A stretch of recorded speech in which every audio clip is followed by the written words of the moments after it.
Kalian tahu namanya dan kalian jelas tahu wajahnya yang mengemaskan. Hanya 4 bulan setelah dia bergabung dengan aplikasi TikTok, untuk pertama kalinya Bella Poarch memposting video dan menjadi video yang paling banyak ditonton di aplikasi itu. Hingga saat ini videonya ditonton lebih dari 600 juta tayangan. Wow, amazing.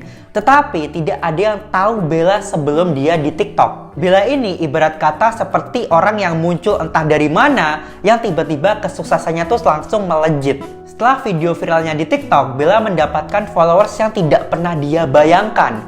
Hanya 6 bulan setelah dia bergabung dengan aplikasi TikTok, dia mendapatkan lebih dari 40 juta followers. Dan setelah dia aktif sekitar 1 tahun di TikTok, dia telah berhasil mengumpulkan lebih dari 65 juta followers. Tetapi beberapa orang nih benar-benar curiga tentang kesuksesannya Bella. Faktanya banyak orang yang berdatangan dengan teori-teorinya yang gila banget. Bagaimana bisa Bella ini terkenal ibarat kata hanya butuh waktu semalam saja? Nah, apakah Bella ini disetting oleh seseorang untuk menghancurkan posisinya Charli D'Amelio?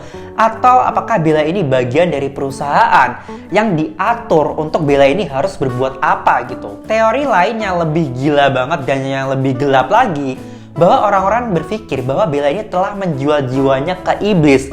Dan apakah Bella ini juga bagian dari Illuminati? Lalu sebenarnya siapa sih ini Bella? Apakah teori-teori tentang hidupnya ini benar adanya? So, di video kali ini aku akan membahas tentang masa lalu Bella yang sangat gelap yang bahkan kalian tidak bisa bayangkan. Misteri pertama seputar Bella Poarch adalah masalah ulang tahunnya. Even Bella's birthday, it's a bit of a red flag, and the internet is unsure what year she was born in. Beberapa situs web mengatakan bahwa Bella ini lahir pada 8 Februari tahun 2001.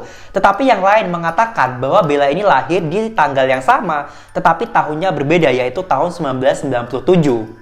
Saat dia remaja, Bella ini pindah ke Hawaii, which is tempat dia tinggal sekarang. Dan dia ini bergabung dengan Angkatan Laut Amerika Serikat pada tahun 2017. Ini penting guys, karena Angkatan Laut Amerika Serikat tidak merekrut siapapun yang usianya di bawah 17 tahun.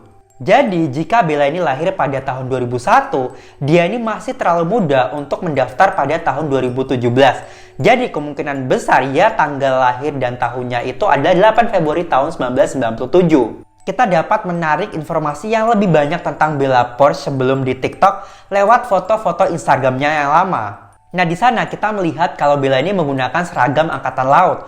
Tetapi kalau kita perhatikan lebih dekat, nama yang dibordir di bajunya itu adalah nama Tyler. Dan URL Facebook fanspage-nya ini diakhiri dengan nama Tyler Nemeth. Dan sejak itu orang-orang tuh udah mulai berpikir kalau nama Bella Poarch ini adalah hanya nama panggung. Selain dari nama asli dan tanggal lahirnya, sedikit yang kita ketahui tentang Bella ini diduga telah meninggalkan Angkatan Laut sejak tahun 2020, tahun dimana dia ini mulai bergabung dengan aplikasi TikTok ini. Dilihat dari konten media sosialnya, kita dapat menilai kalau Bella ini adalah seorang gamer, dia suka anime, dia suka menyanyi, dan dia suka memainkan ukulele. Bella ini terlihat memiliki dua sisi yang berbeda. Terkadang dia ini terlihat sebagai gadis yang polos dan menggemaskan, dan dia ini juga terlihat dikelilingi oleh boneka-boneka lucu berwarna pastel. Tetapi di sisi lain, dia ini kadang menggunakan pakaian yang sangat terbuka. TikTok pertama Bella dibuat pada bulan April tahun 2020. Dan 4 bulan setelah itu, Bella memposting satu klip yang merubah hidupnya dan karirnya. Dimana di video itu, Bella itu hanya menggunakan mukanya yang imut sambil lip sync lagunya M2B. Kalian tahu kan itu? Setelah memposting video itu, jumlah followers Bella tuh langsung naik sangat-sangat cepat gitu. Selama puncak kepopularitasannya si Bella ini, bahkan dia ini mendapatkan hingga 1 juta followers per hari loh. Dan kalian tahu bagaimana kelanjutannya setelah ini? Ya, tentu aja Bella ini mendapatkan kepopularitasan yang luar biasa. Dia mendapatkan support dari banyak orang, tetapi tentunya pasti ada hatersnya guys. Beberapa followers ini memujinya kalau Bella ini cantik, imut, dan mengemaskan. Tetapi sebagian orang tuh berpikir, kok bisa ya seorang Bella ini sangat-sangat menjadi pusat perhatian. Kebanyakan orang mengatakan bahwa Bella ini terkenal karena dia ini tidak melakukan apa-apa dan dia ini hanya kayak modal tampang doang dan menggerakkan bibirnya aja. Banyak haters yang mengatakan bahwa betapa misteriusnya si Bella Poarch ini. Dari yang bukan siapa-siapa yang orang nggak tahu siapa Bella, tiba-tiba menjadi sosok yang paling dicari di TikTok. Dan disinilah teori-teori konspirasi bermunculan, guys. TikTokers @LarissaDenisi ini adalah salah satu orang yang curiga terhadap kemunculan Bella yang tiba-tiba menjadi terkenal. Argumen pertamanya tentang Bella Poarch adalah fake. Bahwa image gadis yang polos dan imut itu tidak nyambung dengan latar belakang seorang Bella yang pernah mengikuti militer. Selain itu, TikTokers ini juga mengklaim bahwa Bella ini sempat menggunakan make up iblis sebulan sebelum dia ini meledak di sosial media. Menurutnya, Bella ini menjual jiwanya kepada iblis atau Illuminati untuk mendapatkan uang, ketenaran, dan kekuasaan. But what I do know is that this right here was literally taken a month before she blew up. Right after she made her TikTok. So like you put the pieces together. I mean, like do you see the horns on her head? And if you watch the full video. Walaupun ini terkesan dibuat-buat banget, tetapi beberapa orang tuh ada aja yang percaya tentang teori ini. Tetapi teori ini tuh bukan satu-satunya, tetapi banyak banget teori di luar sana tentang Bella Poarch. Beberapa pengguna TikTok mengklaim bahwa Bella Poarch ini sebenarnya telah mengeliminasi 5 orang selama dia ini bertugas di Angkatan Laut. Maksudnya mungkin menyakiti orang atau menghilangkan orang, I don't know.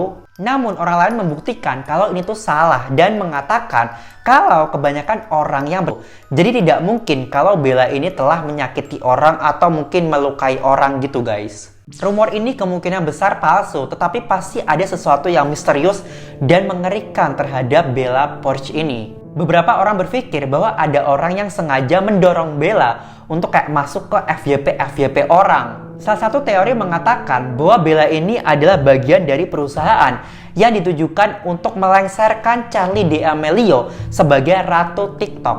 Lalu ada konspirasi lain yang kemungkinan ini benar. Ada YouTuber yang bernama Divnoodle yang menemukan bahwa profil Instagramnya Bella ini terdapat email sebuah perusahaan yang diakhiri dengan best.media. Now, I don't know about you folks, but I personally found it a little unusual that an influencer who up until a month ago was not even an influencer, didn't even have any followers, already has a company email. Menurut Divnoodle, best.media adalah suatu perusahaan yang menggunakan TikTok untuk mendorong musiknya dari partner company-nya yaitu Columbia Records. Ini berarti bisa aja Bella ini milik sebuah perusahaan atau mungkin Bella ini sengaja dimunculkan atau dibuat terkenal di TikTok untuk mempromosikan mereka. Makanya gak heran kalau Bella ini memiliki banyak banget followers. Sementara banyak orang yang percaya tentang teori ini. Makanya gak heran kenapa Bella ini bisa terkenal secara tiba-tiba dan dia ini kayak gak usaha banyak, kayak effortless gitu, langsung auto terkenal. Tapi terlepas dari semua cerita yang telah dibuat-buat tadi, nah si Bella ini sebenarnya telah terlibat dari berbagai macam konflik.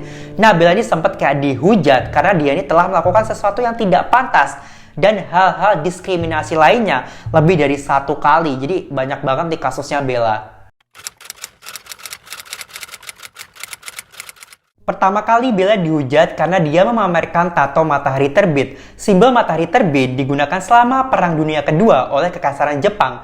Simbol ini digunakan di daerah di mana Jepang ini menginvasi dan menduduki daerah jajahannya termasuk Korea. Dan itu adalah pengingatan yang paling menyakitkan atas penderitaan dan pelanggaran HAM yang dilakukan oleh militer Jepang.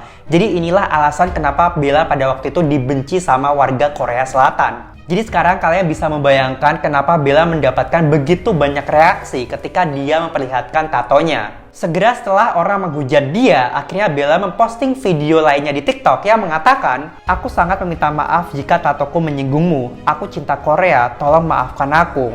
Tetapi orang-orang tidak langsung menerima permintaan maafnya dan orang-orang lagi-lagi menghujatnya karena permintaan Bella ini dinilai tidak tulus dan orang-orang ada yang mengatakan ini adalah permintaan maaf yang paling setengah-setengah yang pernah saya lihat, dan ada juga yang mengatakan ini jelas bukan permintaan maaf. Bella kemudian bergegas memberitahu fansnya bahwa dia akan menutupi atau menghapus tatonya itu. Dan Bella juga mengatakan bahwa dia tuh tidak tahu sejarah di balik tatonya itu dan dia akan mengedukasi orang tentang hal ini. Tetapi ini bukan kali pertama Bella mendapatkan kritikan. Nah, setelah kontroversi ini, orang kembali menelusuri foto-foto Bella yang pernah diposting di Facebook pada tahun 2017, di mana Bella ini berfoto dengan salah satu temannya yang berkulit hitam. Dan di situ Bella juga menuliskan caption, "Hari aku bertemu Harambe." Jadi untuk kalian yang nggak tahu Harambe itu apa, Harambe adalah gorila yang mati di kebun binatang Cincinnati pada tahun 2016. Jadi orang-orang tuh dengan cepat langsung menghujat Bella karena Bella ini dinilai rasis sama temennya sendiri. Setelah mendapatkan banyak reaksi, Bella lalu menjawab postingan itu dengan mengatakan, "Saya minta maaf karena kalian mempercayai rumor tentang saya dan sahabat saya Albert. Dia ini bukan kulit hitam dan itu adalah nama julukan dia di militer karena dia ini memiliki badan yang besar dan selalu melindungi kita. Namanya bahkan ada sebelum aku ketemu dia." Beberapa orang menerima permintaan maafnya, tetapi yang lain tidak. Secara umum, sepertinya orang-orang ini mulai bosan dengan Bella. Terlebih kita tuh tidak tahu apa niat sebenarnya Bella ini. Dia muncul entah dari mana, dan dia ini jarang banget ngomong di videonya. Sebenarnya Bella ini tidak pernah vokal dalam hal apapun. Ya, dilihat dari kontennya, dia hanya lip sync sambil menggerakkan wajahnya yang imut saja. Tetapi seiring berjalannya waktu, Bella ini mulai terbuka tentang perjuangan pribadinya. Dan sepertinya Bella ini terlibat dalam berbagai masalah. Dalam tweet 3 Desember tahun 2020, Bella mengatakan betapa dia mengapresiasi aplikasi TikTok itu. Nah, menurut dia, sebelum dia terkenal di aplikasi itu, dia ini berada di tempat yang sangat gelap. Dia merasa seolah-olah ini dia sendirian dan dia ini berjuang untuk membayar sewa dan tagihan. Satu-satunya cara untuk menghibur dirinya sendiri adalah dengan menciptakan lagu, menyanyikan lagu dengan ukulelenya, dan bermain video game. Bella bahkan mengaku dia ini sampai di titik dimana dia ini udah putus asa dan dia tuh ingin menyerah. Tetapi setelah dia menjadi terkenal di TikTok, seakan-akan hidupnya tuh berubah drastis banget. Dia mulai melakukan hal-hal yang dia suka, dia bekerja sama dengan brand-brand favoritnya, dia menulis lagu dan menyanyi, dan intinya semuanya jauh lebih baik daripada sebelumnya. Aku ingin orang lain yang sama seperti aku berpikir bahwa sesuatu dapat berubah, hidup bisa terjadi, dan itu bisa indah. Jangan menyerah, berjuang, dan maju terus. Bella sangat merahasiakan detail perjuangannya sehingga tidak banyak orang yang tahu. Tetapi ketika salah satu orang bertanya kenapa dia bisa memiliki banyak tato, Bella mengatakan bahwa dia mendapatkan tato itu untuk menutupi bekas lukanya akibat orang tuanya sendiri. Dia juga sempat mengatakan, "Saya meninggalkan orang tua saya yang kasar pada usia 17 tahun dan saya bergabung militer. Saya mendapatkan semua tato saya ketika saya di Angkatan Laut." Pada 30 April tahun 2021, Bella mengumumkan kalau dia ini akan merilis lagu pertamanya yang berjudul Build a Beach pada tanggal 14 Mei tahun 2021. Para followersnya senang, tetapi ini akan membawa kita kembali pada salah satu konspirasi. Kalian ingat email bisnis Bella yang hanya dia dapatkan setelah 4 bulan dia bergabung di TikTok? Mungkinkah perusahaan ini meluncurkan Bella Poarch sebagai rencana untuk meluncurkan artis rekaman? Aku pikir sih mungkin saja guys, soalnya lagunya itu langsung meledak dan sudah ditonton ratusan juta orang. Bahkan lagunya ini menjadi sound-sound di TikTok, pokoknya terkenal banget deh. Tapi kenyataannya banyak misteri di luar sana seputar kehadiran Bella Poarch yang mendadak terkenal ini. At the end of the day, sebenarnya ini tidak masalah apakah Bella ini gadis yang tulus dengan niat yang tulus, atau semua ini adalah rencana industri, I don't know. Atau jangan-jangan bener tuh Bella ini menjual jiwanya ke Illuminati supaya dia ini memiliki ketenaran, uang, dan kekuasaan. Atau ya memang dia ini sekedar gadis polos yang tiba-tiba dia beruntung langsung terkenal di TikTok, I don't know. Gimana komen kalian? Coba tulis di bawah sini. Oke guys, jadi segitulah penjelasan aku tentang konspirasi di balik Bella Poarch. So, kalau kalian ada saran untuk konten aku berikutnya, kalian bisa banget tulis di bawah. And thank you so much for watching and I'll see you on the next video. Bye!